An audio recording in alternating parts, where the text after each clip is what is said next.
Good morning. अरे नहीं मिलेगी, पहले क्वेश्चंस देख लेते हैं। 50 से 100 तक की संख्याओं का योग कैसे निकाला था आपने, बताओ। 1 से 100 तक की कितनी हो गई बताओ। 1 से 100 तक के का योग निकालेंगे, माइनस करेंगे 1 से 49 तक की का। 1 से 100 तक कितना हो गया, 100 इंटू 101 बटे में 2। फॉर्मूला यही तो था, n प्लस 1/2, यानी 100 में 1 जोड़ोगे तो 101 बटा 2। और 1 से 49 तक की संख्याओं का कितना हो गया बताओ। 49 इंटू 50 बटे में 2 से काटोगे ये तो आ जाएगा 50-50, माइनस 2 से काटोगे ये कितने हो गया 25, 25 नब्बे 225, 25 चौके 100 और 22 कितना हो गया 122। 1225 माइनस करोगे तो बताओ 10 में से 5 गया तो 5, फिर यहाँ पर बचा 4, 4 में से 2 गया तो 2, फिर यहाँ पर बचा कितना बताओ 10, 10 में से 2 गया तो 8। हाँ हाँ क्या हो गया, 38-25 सही तो है, क्या हो गया, सही था आपका। 55 आ रहा है, कैसे आ रहा है, 10 में से 5 गया तो 5, 4 में से 2 गया तो 2, 55 कैसे आ सकता है। ठीक है क्या। दूसरा वाला क्या है बताओ, स्क्वायर को कैसे करते हैं, n प्लस 1 यानी 18 और 1 19, 2n मतलब 18 दूनी 36 और 1 37, डिवाइड बाई 6, 3 से काटेंगे 3 दूनी 6, 6 × 18 19 × 57, 57 इंटू 37 कर लो, 7 7 49, 7 5 35 और 4 39, 3 7 21, 3 5 15 और 2 17, ये हो गया 9 9 और 1 10, 7 और 3 10 और 1 11, 1 और 2109 आया था क्या, 2109। आपको फीवर आ रखा है या आया था, आ रखा है। ओके क्या किया जाए, हाँ ओके, क्योंकि लग रहा है ऐसा कल से ही हो रखा है।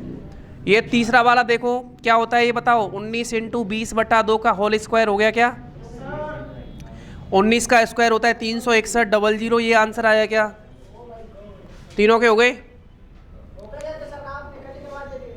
ये कल कहाँ करवाए, तीनों आंसर तो सही है ना आपके, ठीक है। अब एक बात मुझे बताओ, अरे भाई सुनो, सम संख्या क्या होती है और विषम संख्या क्या होती है। अब मुझे बताओ -8 सम संख्या है या विषम संख्या है, जल्दी से बताओ। -8 कैसी संख्या है, सम या विषम है। जो विषम बोल रहा है वो किस केस से आया है।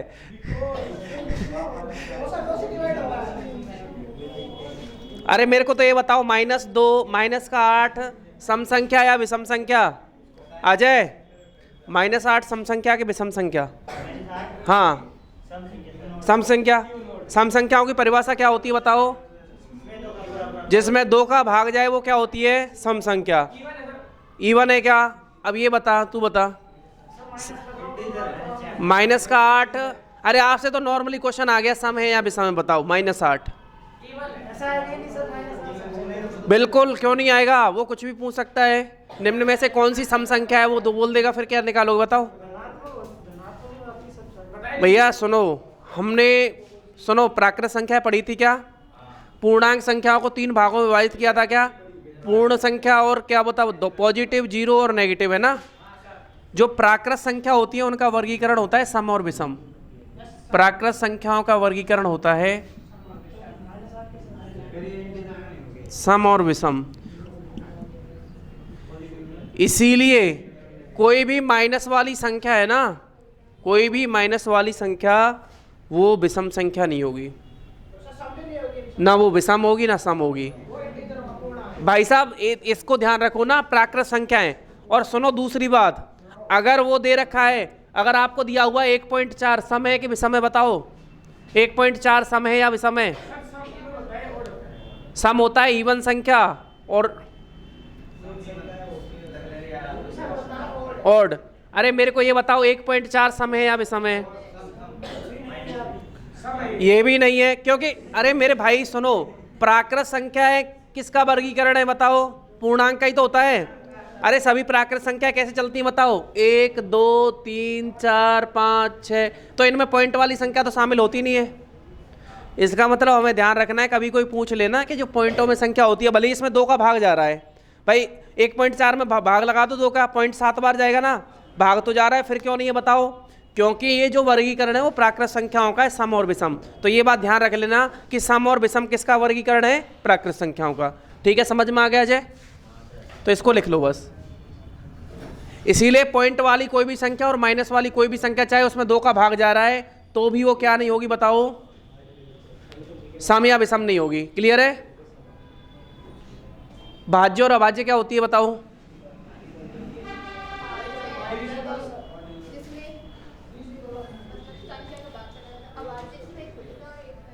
इंग्लिश में बताओ। Composite number and prime number.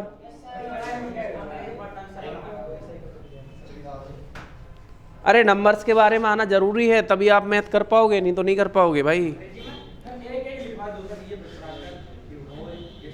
लिखा तो दी, लिखा तो दी।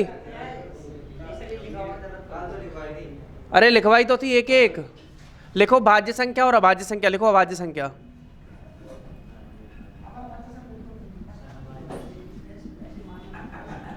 इसको बोलते हैं प्राइम नंबर।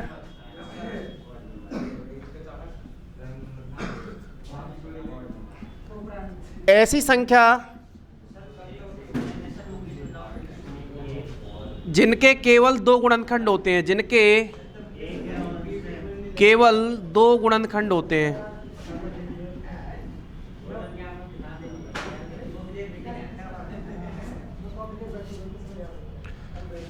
या फिर इसी बात को ऐसे लिखा जा सकता है, ऐसी संख्या जो केवल स्वयं से या एक से विभाज्य हो। ऐसी संख्या जो केवल एक या स्वयं से विभाजित हो।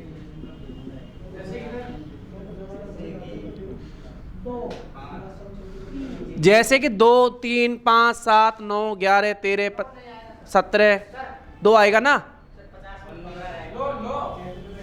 9 नहीं आएगा, 2 आएगा। अच्छा बोल दिया गया, फ्लो फ्लो में निकल गया होगा। ओके, ये 2 बात समझ में आ गई क्या?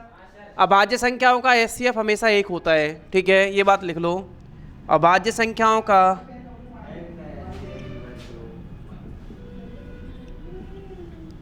एचसीएफ बराबर 1 होता है, और इनका जो एलसीएम होता है वो उनका गुणनफल होता है।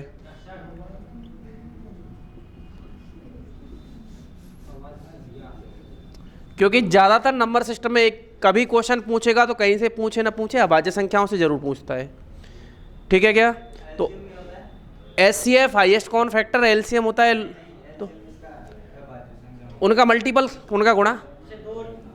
जैसे मान लो 2 कोई भी आपसे अभाज्य संख्या देख रही है, 23 और मान लो 37 दे दी, 23 और 37 का जो एलसीएम लोगे उनका गुणनफल ही होगा और कोई होगा नहीं। तो कई बार लैंग्वेज में पूछ लिया जाता है कि अभाज्य संख्याओं का जो एचसीएफ है वो 1 होता है, ये बात सही है या गलत है? बिल्कुल ठीक है। उनका उनमें कॉमन फैक्टर एक ही है, और उनका जो एलसीएम होता है वो उनका गुणनफल होता है। ठीक है क्या? ये बात भी ठीक है। सबसे छोटी अभाज्य संख्या कौन सी होती है? 2। सबसे छोटी अभाज्य संख्या 2। हाँ, किसका? प्लेलिस्ट का? हाँ बिल्कुल बिल्कुल। अब स्टार्ट करें क्या? अभाज्य संख्या बोलते चलो मेरे साथ। कौन सी होती है बताओ? 2 के बाद, 3 के बाद, 7,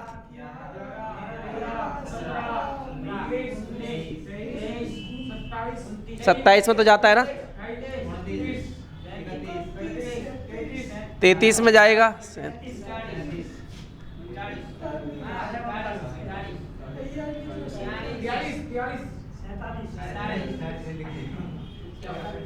बस बताओ 1 से 25 तक कितनी होती हैं? 1 से 25 तक बताओ कितनी है? 1 से 50 तक कितनी है? और 1 से 100 तक कितनी है? 1 से 25 तक 9 होंगी, 1 से 50 तक होंगी 15, और यहाँ तक होंगी कितनी? 25। ठीक है, तो ये सवाल भी पूछा गया है कि 1 से 100 तक अभाज्य संख्या कितनी होती हैं? तो आप गिनने नहीं बैठोगे, याद ही रख लो, है ना। 25 होती हैं, 50 तक होती है 15 और 25 तक होती है कितनी 9। क्या हो गया? अच्छा का उसी के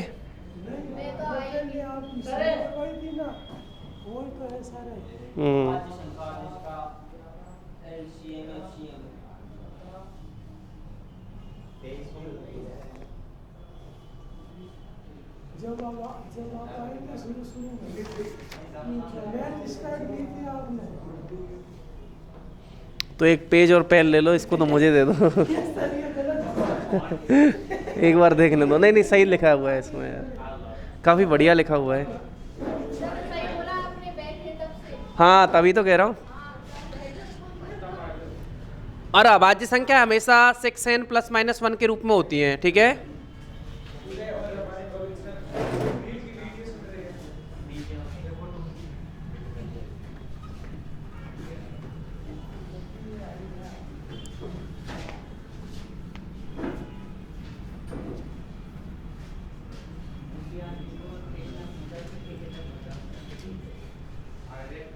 ये आपका समय है उड़ान भरने का। किसका है? उड़ान भरने का। करियर है। क्या क्या भरने का? अरे भैया पढ़ लो।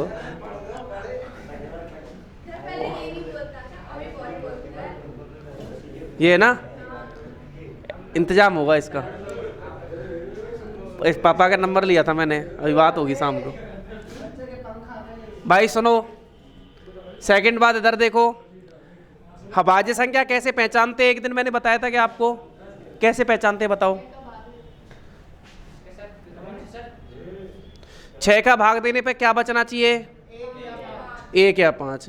ये परफेक्ट, क्या बात है, ये स्टूडेंट बहुत सही है। नहीं सच में यार, उसका दिमाग चलता है। अब ये बात अलग है कि इसको है ना पढ़ने वाला है, अब दोस्त मिलकर के इधर उधर ले जाएं। अभाज्य संख्या 6n ± 1 की फॉर्म में होती है, के रूप में होती है। इस बात का कहने का मतलब ये है कि अगर 6 का भाग लगाओगे या तो प्लस का 1 बचेगा या माइनस का 1 बचेगा। कोई भी अभाज्य संख्या उठा लो, अगर मान लो हमने ली 37, तो बताओ 6 से भाग लगाओगे, क्या 1 शेष बच रहा है क्या? फिर उसके बाद देखो हमने ली 41, बताओ 6 7 42 होता है क्या? 42 होता है, लेकिन बचा जो माइनस का 1 बचा क्या?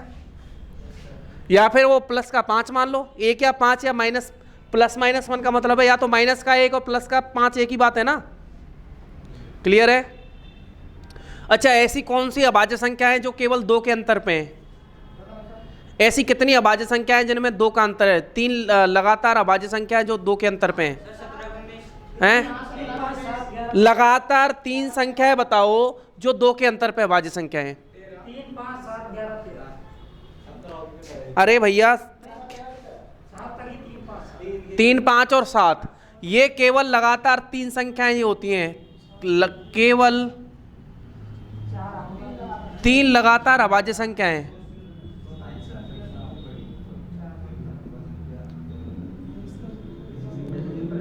ये कौन कौन सी होती हैं? देखो कौन सी है बताओ। 3 3 के बाद 5 5 के बाद 7।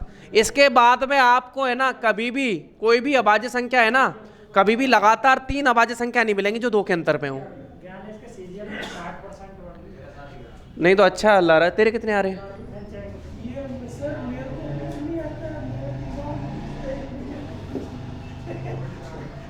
नहीं यार अच्छा है, स्कोर दो। अरे पेपर अच्छा था ना इस बार। 150 150। हाँ नहीं, अब मेंस से होगा ना पेपर, तो डिसाइड मेंस का होता है, प्री का नहीं होता है। प्री केवल क्वालिफाइंग होता है, मेंस होता है। अब मेंस के लिए मैं भी यार स्ट्रेटेजी बनाऊंगा रात को, है ना 4-5 घंटे 6 घंटे जब तक आप अपने लिए नहीं दोगे तो कोई कंपटीशन एग्जाम नहीं निकाल सकते, चाहे आप कितने भी इंटेलिजेंट हो। भाई हेलो, अगर आप अपने लिए 6 घंटे नहीं दे रहे हो तो आप चाहे कितने इंटेलिजेंट हो, आप एग्ज़ाम नहीं निकाल सकते, चाहे वो कोई भी स्टूडेंट है। 6 घंटे खुद के लिए, 6 घंटे का मतलब ये 6 घंटे खुद बैठ के नहीं पढ़ रहा है, जब तक कहीं से पढ़ रहे हो, कोचिंग कर रहे हो, उसके टाइम को हटा दो। बिल्कुल 6 घंटे खुद बैठ करके बुक से जो पढ़ा है उसका कंक्लूजन है, जैसे भी 6 घंटे पढ़ो और 6 महीने में जॉब पाओ बस। क्या, एक बार प्लीज ये करने दो। भाजकता प्रमेय, भाजकता प्रमेय क्या होती है बताओ। अगर हम देखो, इधर देखो, 4 का भाग 37 में लगाते हैं, बताओ क्या आएगा। 4 नामे 36, बचेगा कितना। इसका मतलब अगर हमें 37 लाना है तो बताओ क्या करना पड़ेगा, इनका इससे गुणा करना पड़ेगा और इसको जोड़ना पड़ेगा क्या। तो भाजकता प्रमेय यही कहती है, जिससे भाग लगा रहे हैं वो क्या है बताओ, भाजक, भाजक इनटू भागफल प्लस शेषफल, और ये किसके बराबर होता है बताओ, ये होता है भाज्य। भाज्य बराबर भाजक इनटू भागफल प्लस शेषफल, ठीक है क्या। ये लिख लो एक बार।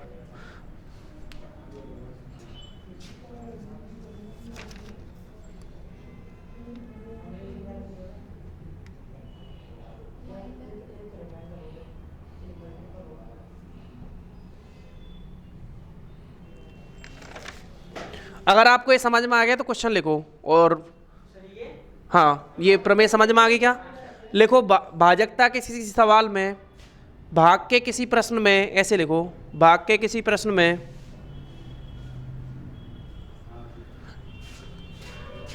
भाग के किसी प्रश्न में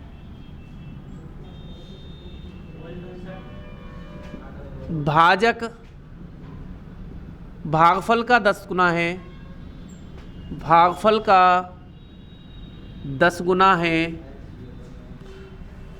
भाजक भागफल का 10 गुना है तथा शेषफल का 5 गुना, तथा शेषफल का 5 गुना है। यदि शेषफल 46 है, 46 है, तब भाज्य ज्ञात करो।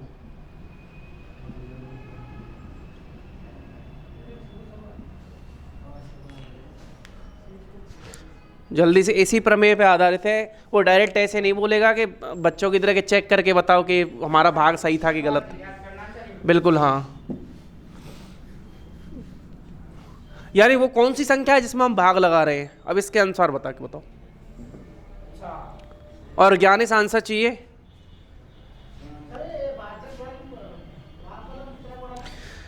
दस गुना। भाग के किसी प्रश्न में भाजक भागफल का तो 10 गुना है और शेषफल का 5 गुना है। हमें भाज्य बताना है।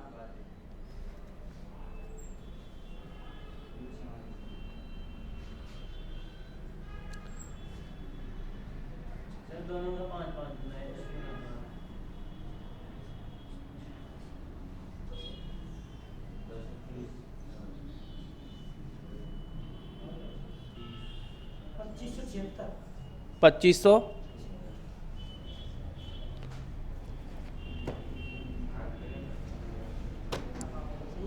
नहीं,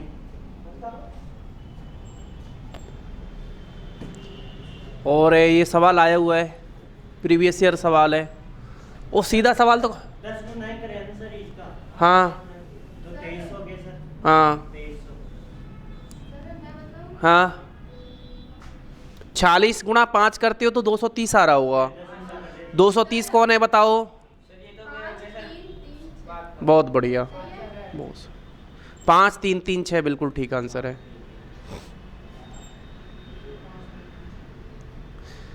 अरे यार दिक्कत क्या थी बताओ, इस तरीके का फॉर्मेट बना लो आप, तो शेषफल यही बचता है क्या। ये कितना है 46, और इसका जो भाजक भागफल, ये 5 गुना किसका है, शेषफल का 5 गुना कौन है बताओ।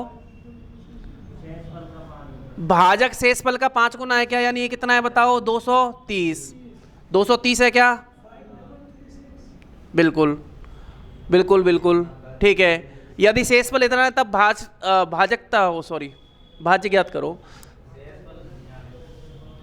और ये कितना गुना है बताओ, ये किसका 10 गुना है बताओ, भाजक का, भाजक भागफल का, तो इसका 10 गुना है, इसका मतलब ये कितना है 23।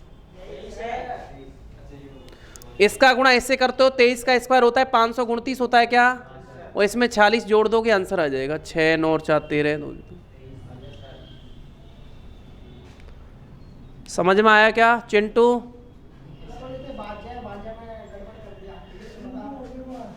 अरे तुम लोग इंग्लिश छोड़ो यार, तुम परेशान करके रखे हो। मतलब इतना, आप सभी तीनों इंग्लिश मीडियम से हो पक्का?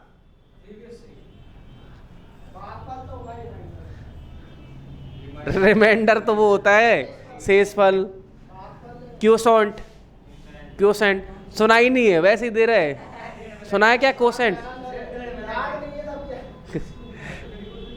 क्या ये तो हो गया डिवीजर।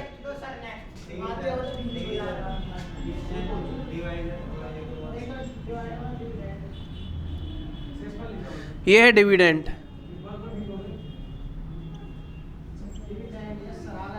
ये हो गया क्वोशेंट, और ये हो गया रिमाइंडर। अब तो ठीक है।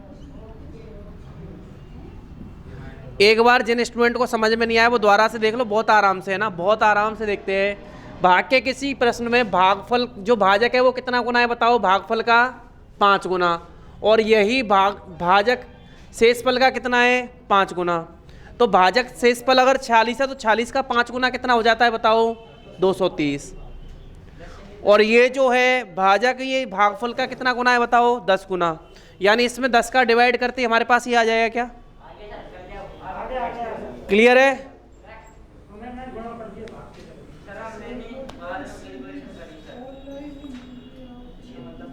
ऑनलाइन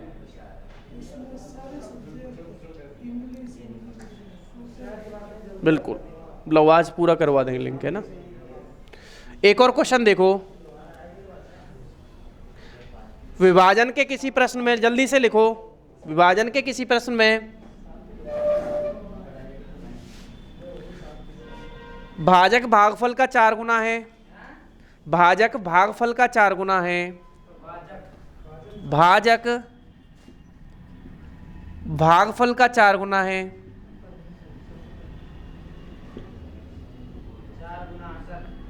तथा शेषफल का 3 गुना है, शेषफल का 3 गुना है। ठीक है, यदि शेषफल 4 है,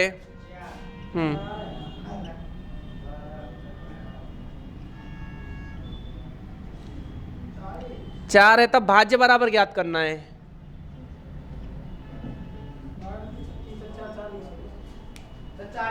चालीस आ रहा है क्या?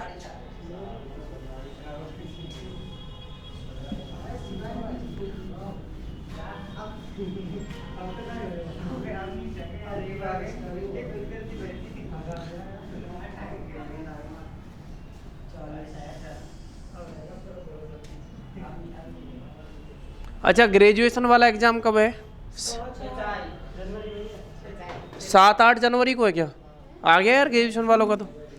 सीटी कौन कौन दे रहा है? ओके, अच्छा, इसका जो सेंटर आएंगे वो तो जिला स्तर पे आएंगे ना। अरे भाजक भागफल का कितना है? 4 गुना, ठीक है। और शेषफल का कितना है बताओ? शेषफल का 3 गुना है क्या? शेषफल 4 है तो ये कितना हो जाएगा बताओ? ये कितना हो जाएगा? 12 तिये 36 + 4, ये 40 आ गया। अब कर लोगे ना? कर लिया, ठीक है। अब बताओ भाजकता के नियम, लॉ ऑफ डिविजिबिलिटी देखते हैं जल्दी से। अगर आपको पता है तो वैसे ही कर लेते हैं। अरे अगर आपको पता है तो वैसे ही कर लेते, नहीं तो लिखा देता हूँ। बताओ, जिन स्टूडेंट को नहीं आते, कोई भी एक भी बच्चा छूटा और सुरक्षा चक्र छूटा, ये तो पीछे ही मिलेंगी आफ्टर क्लास, हैं? 7 से मैं दिखा देंगे। 7 की जरूरत भी नहीं पड़ती ना, नॉर्मल आपको आनी चाहिए। 11, 2, 4, 8, 9 और 3। सबसे ज़्यादा ज़रूरत पड़ती है 9 की। क्या भाजकता के नियम बता दो। अरे एक बात बताओ, 2 से भाजकता का नियम क्या होता है? डिजिबिलिटी रूल बाई 2। अरे देखते कैसे बता सकते हो किसी संख्या में 2 का भाग जाएगा या नहीं जाएगा? बताओ। हैं? सभी स्टूडेंट अगर आपको आते हैं तो कोई दिक्कत नहीं है। सभी जो लास्ट डिजिट है वो क्या होनी चाहिए? इवन नंबर होनी चाहिए, ठीक है क्या? मतलब सम संख्या होनी चाहिए। पता है उदय? ठीक है। 3 से भाजकता का नियम क्या है? अगर अंकों का योग 3 से डिवाइड है तो वो पूरी संख्या 3 से डिवाइड होगी क्या? ठीक है। 4 से भाजकता का नियम क्या है? लास्ट के 2 डिजिट में अगर 4 का भाग जा रहा है तो पूरी संख्या में जाएगा। 8 से भाजकता का नियम क्या है? लास्ट के 3 डिजिट में अगर भाग जा रहा है तो पूरी संख्या कितने से डिवाइड है? 8 से। 9 से भाजकता का नियम क्या है बताओ? अंकों का योग यदि 9 से डिवाइड है तो क्या संख्या, पूरी संख्या 9 से डिवाइड होगी क्या? ठीक है। और उसके बाद 11 से भाजकता का नियम पता है क्या? एक ना क्वेश्चन तो करा देंगे, पर एक बार रूल पता है कि नहीं पता? पहले तो ये बताओ। लिखवा दूं क्या एक बार? 11 का? ठीक है। 2 4 8 लिखो भाजकता के नियम।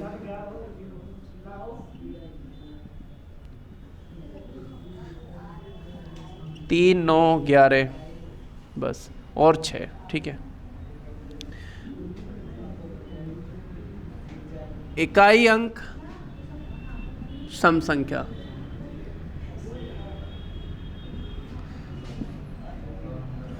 Last 2 digit, last 2 digit divide by 4, last 3 digit divide by 8, अंकों का योग डिवाइड बाई 3, अंकों का योग डिवाइड बाई 9, एक अंक छोड़कर 2 और 3 से भाजकता।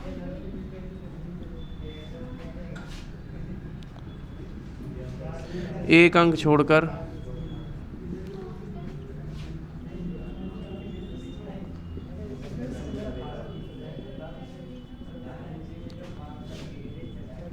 या तो 0 या 11 का।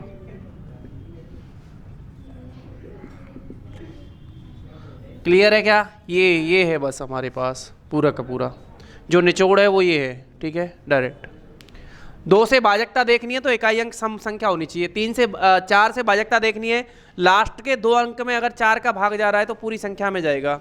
अगर हमें 8 से भाजकता देखनी है तो लास्ट के 3 डिजिट में अगर 8 का भाग जा रहा है तो पूरी संख्या में जाएगा। 3 से भाजकता देखनी है तो अंकों का योग 3 से डिवाइड होना चाहिए। 9 से भाजकता है तो अंकों का योग 9 से डिवाइड होना चाहिए। 11 से भाजकता है तो एक बार 11 से भाजकता का मैं एग्जाम्पल के साथ बता देता हूँ। 1 2 1 9 1 3 1। बताओ इसमें 11 का भाग जाएगा कि नहीं जाएगा? तो देखो 1 और 1 कितना हो गया? 2 और 1 कितना हो गया? 3 और 1 कितना हो गया? 4। ये कितना हो गया? 9 और 2 11 और 3 11 और 3 14 है ना। 1 और लिख लो। 14 और 1 15 में से 4 गए तो कितना बचा? इसका मतलब इस संख्या में 11 का भाग। क्लियर है? अगर एक अंक छोड़ करके एक अंक, जैसे चाहे कहीं से भी स्टार्ट कर दो, जैसे हमने शुरू से स्टार्ट कर दिया, एक अंक छोड़ के एक अंक, एक अंक छोड़ के एक अंक, इनका योग करो और फिर जो बचे हुए उनका योग करो। 2 9 11 11 और 3 14 14 और 1 15। अगर हम 15 में से 4 घटाएंगे, इनका योग घटा लो, या अगर या तो 0 आना चाहिए या 11 का मल्टीपल आना चाहिए। 11 22 33 कुछ भी आए, ठीक है क्या? तो वो संख्या 11 से डिवाइड होगी। कल एक सवाल मैंने करवाया था, बड़ा सा एसएससी में आया हुआ सवाल था, उसमें बाकी रूल लगाओगे बहुत टाइम लगेगा। 11 से डिविजिबिलिटी पे सेकंडों में हो रहा है। डिविजिबिलिटी रूल तो हमेशा काम आएंगे आपके, ठीक है क्या?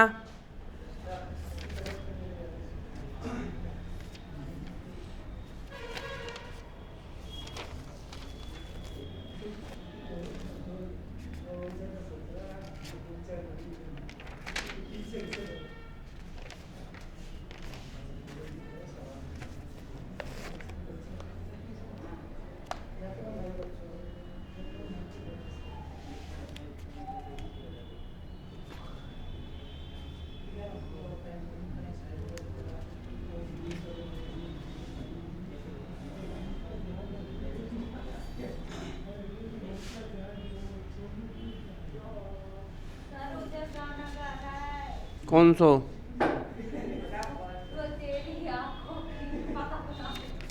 क्या? इसमें कौन सा टेंस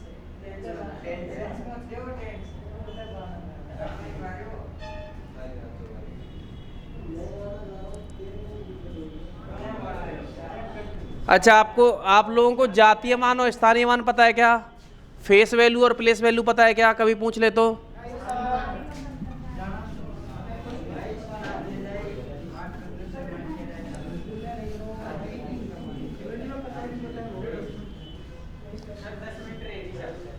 हाँ, तो आप टेंशन क्यों ले रहे हो? जातीय मान और स्थानीय मान क्या होते हैं बताओ?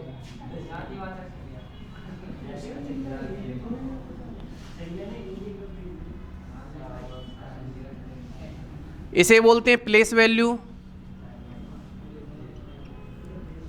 और ये है फेस वैल्यू। 396834 में 9 का जातीय मान और स्थानीय मान बताओ। तो ये सवाल ये है कि आपके पास एक नंबर लिखा हुआ है 396834 में 9 का जातीय मान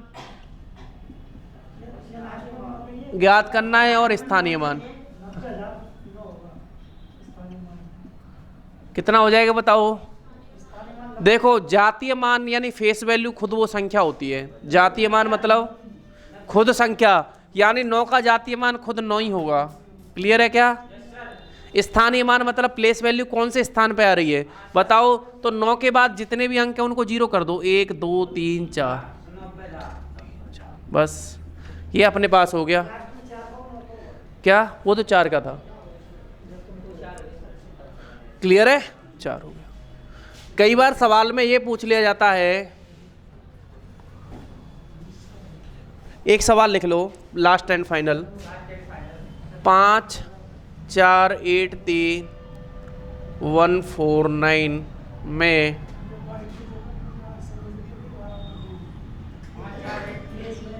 में 4 के स्थानीय मान तथा जातीय मान का योग बताओ। जातीय मान का योग ज्ञात करो।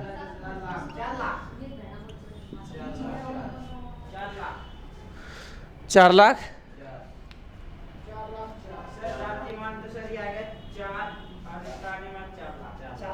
4 लाख 4 होंगे ना, तो अकेले 4 लाख थोड़े होंगे।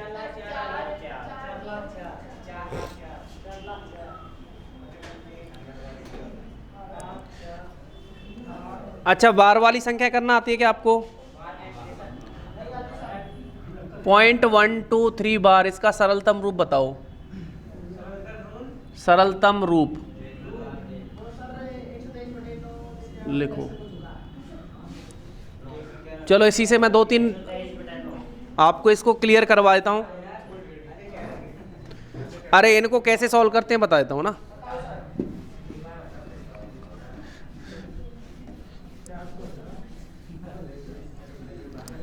जल्दी से बताओ, अगर हमारे पास किसी भी संख्या में केवल जैसे मान लो हमारे पास लिखा होता 0.23 बार, तो हम क्या लिखते इसको बताओ?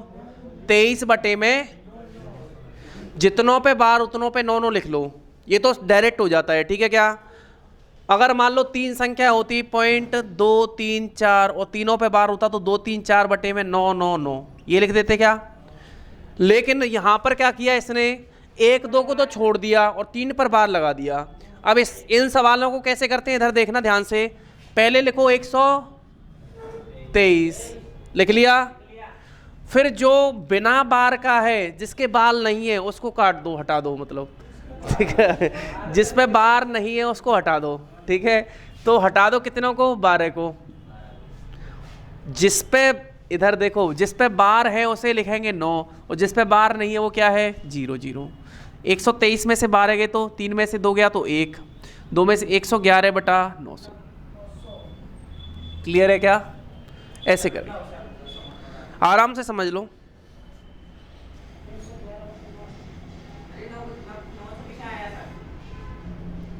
क्या बताता हूं?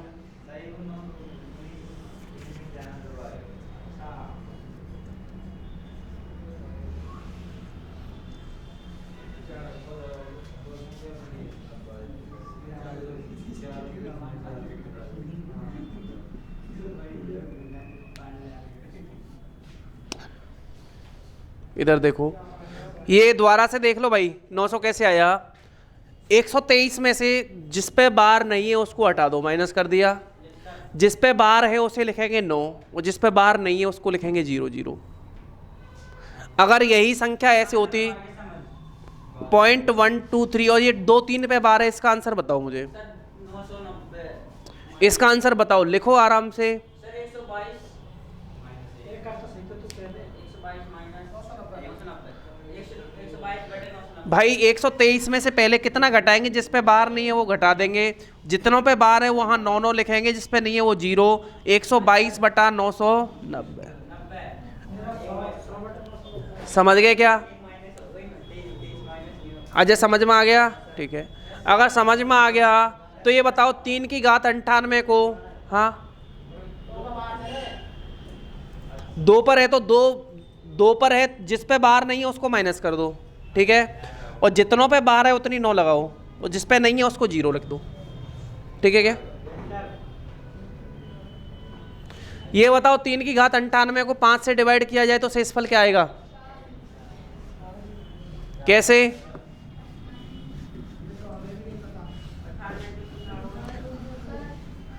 तो भाई सुनो, जब भी ऐसा सवाल हो ना घातवात का जिसमें शेषफल पूछा हो तो यूनिट डिजिट निकालते हैं, इकाई अंक। क्या निकालते हैं? यूनिट डिजिट निकालेंगे कैसे? जो भी घात है उसमें कितने का भाग लगाओगे बताओ? 4 का। 98 में 4 का भाग लगाओगे तो 24 बार जाएगा, 24 चौके 96, शेष कितना बचा बताओ? 2। तो आप इसे लिखोगे 3 की घात 2 और इसमें 5 का भाग लगाओगे, 3 का स्क्वायर हो गया 9, 9 बटा 5 कितना हो गया? 5 एकम 5, शेष आ गया 4। यही इस सवाल का आंसर है। क्लियर है क्या? अरे कुछ नहीं करना, यूनिट डिजिट निकालना है। जब भी घात वाली संख्या है तो उसमें क्या निकालना है? इकाई अंक निकालना है। इकाई अंक निकालने के लिए 4 का भाग लगाते हैं, क्योंकि हर 4 के बाद वही अंक रिपीट होता है, हर 4 अंक के बाद वही रिपीट होता है। कोई भी संख्या ले लो उसकी घात 4 कर देना, फिर रिपीटेशन 5 घात लोगे ना तो इकाई अंक वही आ जाएगा जो पहला वाला था। बिल्कुल, जैसे 2, अब एक बार एग्जाम्पल लेते हैं, जैसे 2 लिया, 2 की घात 1 कितना होता है? 2 की घात 2 कितना होता है? 2 की घात 3 कितना होता है? 2 की घात 4 कितना होता है? 16। 2 की घात 5 कितना होता है? 2 की घात 6 कितना होता है? 2 की घात 7 कितना होता है? 2 की घात 8 कितना होता है? तो आप देखो हर 4 अंक के बाद वही यूनिट देखो, यहाँ पर 2 4 और 8 और 6, 2 4 8 6, आगे यही यूनिट चलता रहेगा। अगर हम घात का कॉन्सेप्ट क्या होता है? ये होता है, इधर देखो, अगर हम 1 घात करेंगे, 2 घात करेंगे, 3 घात करेंगे, 4 घात तक तो यूनिट डिजिट आएगा अलग अलग। 4 के बाद रिपीटेशन शुरू हो जाता है। 5वीं घात करी तो इकाई अंक वही 2 आ रहा है क्या? 6 घात करी तो कितनी आ रही है? 4 आ रहा है ना? 7 घात करी तो 8 6। मतलब ये है कि हर 4 के बाद, इसीलिए जो घात होती है उसमें 4 का भाग लगा दो आप, ठीक है क्या? तो 4 का भाग लगाते ही हमारे पास ये 3 की घात 2 बचेगा क्या? 3 की घात 2 कितना होता है? 9। 9 में अगर 5 का भाग लगाओ तो शेष कितना आ जाएगा? 4 आ जाएगा। जल्दी से इसमें बताओ 5 की घात 18 में 4, शेषफल बताओ।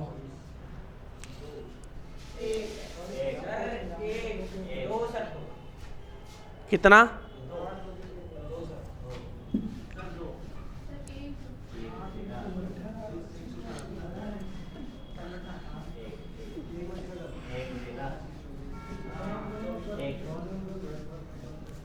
अरे जब 1 का अंतर हो ना, अगर एक बात बताओ, 4 से 5 में भाग लगाओगे कितनी बार जाएगा? 1 का अंतर होता तो आप और तरीका भी बता रहा हूँ, एक का अंतर होता तो डायरेक्ट भी कर सकते हैं। वैसे तो देखो 4 चौके 16, शेष कितने बचे? तो 5 की घात 2 बचे क्या?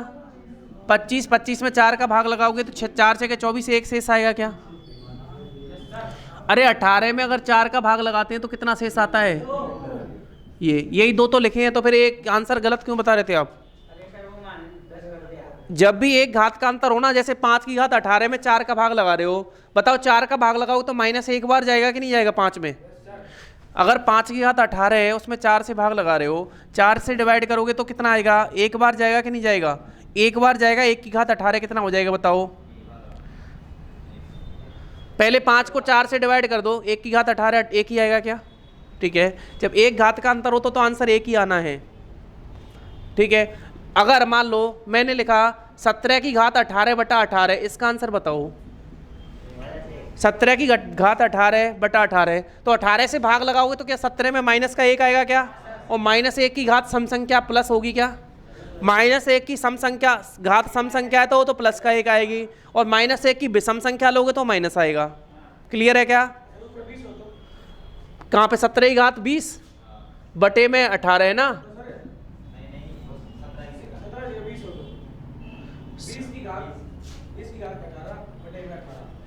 20 की घात 18 बटे में 18, तो अब इसमें इकाई अंक निकाल लो, 4 से भाग दे दो। 2 का अंतर है ना, इसीलिए 1 का अंतर होता है तभी करते हैं वो, तो ये तो 2 का अंतर है, तो आप 4 से भाग निकाल दे करके यूनिट डिजिट निकालो। 4 चौके 16 और 2 बचेगा, तो 20 का स्क्वायर 400, 400 में 18 का भाग लगा दो। 18 दूने 36 और 4 40, 18 दूने 36 और 4 आ जाएगा। क्लियर है? जब भी अंतर 1 है तब की बात कर रहा हूं मैं।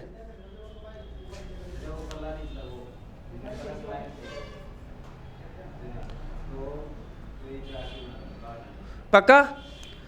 17 की घात 21 में 18 से भाग लगाओ, आंसर बताओ।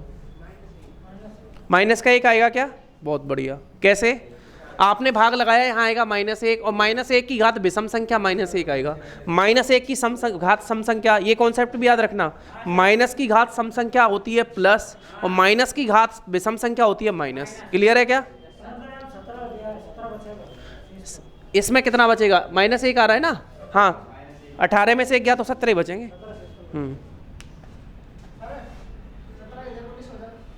17 की जगह पे 19, किस में? यहाँ पर 19 की घात 21 बटा 18। हाँ, तो 18 से अब ये +1 बचेगा ना, 18 का भाग लगाओगे तो 19 में प्लस का 1 बचेगा क्या? +1 की घात 21 कितना हो गया? 1, यहाँ पे 1 आ जाएगा। ठीक है। अगर आपने एक डाउट ये हो सकता है, सुनो, अगर जैसे मान लो, अरे भाई इधर देखो, मैंने बोला आपको 25 की घात इधर देखो 20 बटे में 18, अब इसका कैसे निकालें? इसको बताओ। 4 का भाग लगाते तो 0 आ गया। 1 नहीं मानेंगे, 4 माननी पड़ेगी।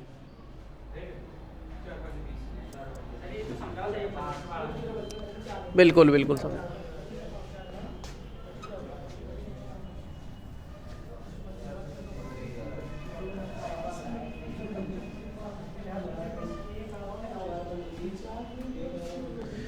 अरे भाई, अगर आपने इसमें 4 से डिवाइड किया तो बताओ कितनी बार गया? 4 पंजे 20, शेष 0 आ रहा है क्या? जब भी शेष 0 आ जाएगा तो आप 4 घात रखोगे, यानी 25 की घात कितनी? 4 बटे में कितना? 18। अब इसको डिवाइड करना है हमें, तो बताओ कैसे करेंगे? 25 की घात 4 क्या होगा? 25 इंटू 25 इंटू 25 इंटू 25 बटे में 18। 18 से भाग लगाओगे तो 18 और 7 कितना होता है? 25। 7 7 और 7। क्लियर है क्या? 7 बार शेष जो बच रहा है ना, शेषफल प्रमेय यही कहती है, अगर आपने डिवाइड किया यहाँ पे 7 शेष बच रहा है क्या? अब इस 7 का गुणा होगा, बीच में गुणा का चिन्ह है, तो 7 7 49, 7 7 49। अब 18 दूनी 36, यहाँ पर कितना बच गया? 36 और 10 46, ये 13 बच गए क्या? 18 दूनी 36, 36 और 13 49। ठीक है, फिर 13 इंटू 13 करोगे तो कितना आएगा? 169। 169 बटा 18, 18 8 144, 18 नम्मा 162। क्या ऐसे कैसे नहीं आएगा? जाएगा कहाँ? कैलकुलेशन है। अरे वो कहाँ गया मार्कर? एक और मार्कर जिसमें चाहिए। हाँ कोई नहीं, पाछा छोड़ेगा नहीं वो जब तक डिवाइड नहीं कर देगा। हमें शेषफल निकालना था ना। मिल गया। ऐसे नहीं आ सकते। ये लो मैम,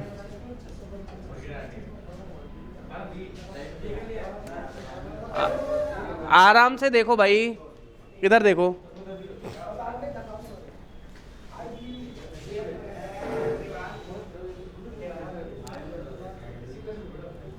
देखो दो तीन तरीके से बताता हूँ, आराम से समझो तो सही। मैथ खेलने की चीज़ है, देखने की नहीं है, खेलने की। खेलो इसके साथ।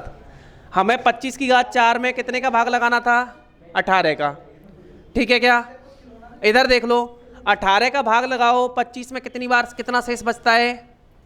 18 से अगर भाग लगाएंगे तो 7 की घात 4 बचता है कि नहीं बचता है? 7 बचेगा ना। 18 कम 18 और 7 25। तो यहाँ से भी हम डायरेक्ट 7 की घात 4 लिख सकते थे क्या? यही से डायरेक्ट लिख सकते थे 7 की घात 4। 7 की घात 4 का मतलब हो गया 7 7 49 इंटू 49 बटे में 18। 18 तीय 54, 18 तीय 54। 54 का मतलब हो गया कितना बताओ? 9 5 14 -5। यहाँ पर भी कितना बताओ? -5। 5 25। 25 में 18 से डिवाइड करोगे तो भी कितना आएगा? 7। क्लियर है क्या? आप कहीं से भी कैलकुलेट कर लो, आप आंसर वही आएगा। शेषफल प्रमेय ये कहती है कि अगर मान लो गुणा हो रखा है ना, तो आप गुणा में भी शेषफल का भी गुणा कर दो, भाग हो रखा है तो शेषफल का भी भाग कर दो। हमने इस तरीके से किया, तब हमने क्या किया? रिमाइंडर पॉजिटिव लिए। यहाँ पर रिमाइंडर नेगेटिव ले लिया। जैसे 18 7 25 होता है क्या? यहाँ पर नेगेटिव ले लिया ना। 18 देखो, अरे भाई देखो, 18 दूने 36 होता है क्या? तो कितना बचता? 13। इसको 13 इंटू 13 भी लिख सकते थे, और इसको -5 भी तो लिख सकते हैं। 18 तीय 54 होता है क्या? तो 54 मतलब 54 में से 5 माइनस करते 49 आता है। तो -5, इसमें से भी कितना बचा? -5। 5 और 5 का गुणा कितना हो गया? 25। और माइनस माइनस का गुणा कितना हो गया? प्लस। प्लस का 25 बटा 18, 18 से भाग लगाओगे तो कितना आ जाएगा? 7। तो आपको आज से रिमाइंडर में दिक्कत आएगी क्या? नहीं आएगी ना? पक्का? पक्का? ठीक है। टाइम कितना हो गया? 12:05। 12:05 हुई तो क्या हुआ? ऐसे कैसे हुए?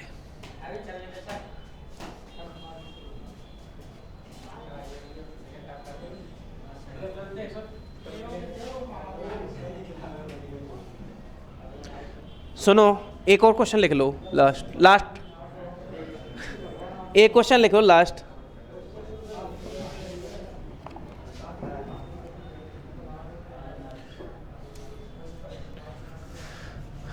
चौबीस के धनात्मक गुणनखंड। कई बार स्टूडेंट को ये पता नहीं लगता भाई, धनात्मक गुणनखंड का सवाल पूछ लेगा, आप खड़े रह जाओगे जल्दी। 24 के धनात्मक गुणनखंड बताओ। धनात्मक गुणनखंडों की संख्या ज्ञात करो।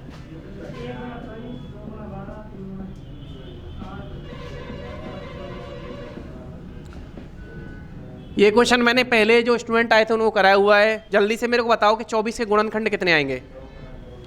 24 के धनात्मक गुणनखंडों की संख्या ज्ञात करो।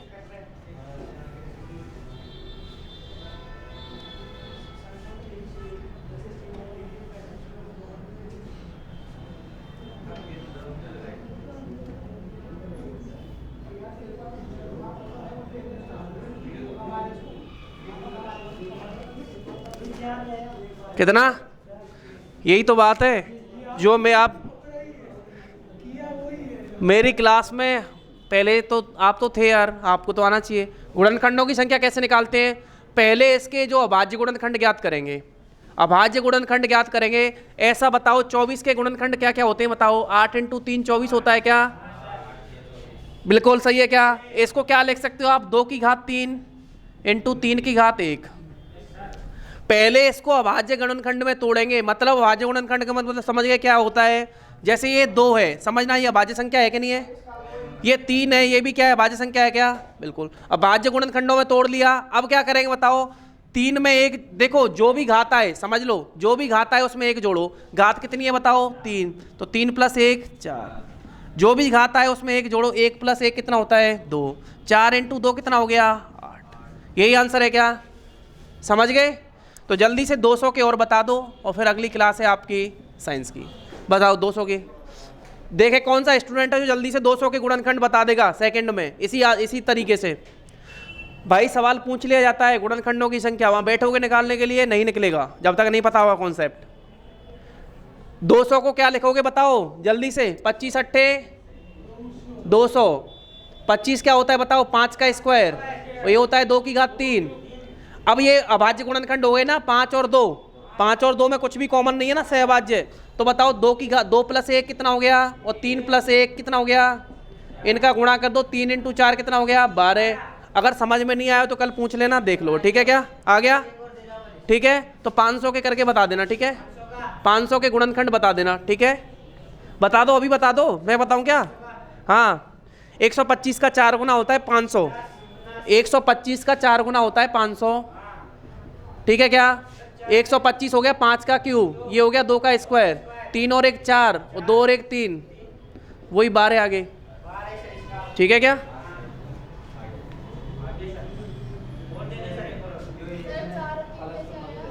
क्या, इसको तो रोक दो मैम, हो गया। अरे 125 × 4 होता है क्या, 500,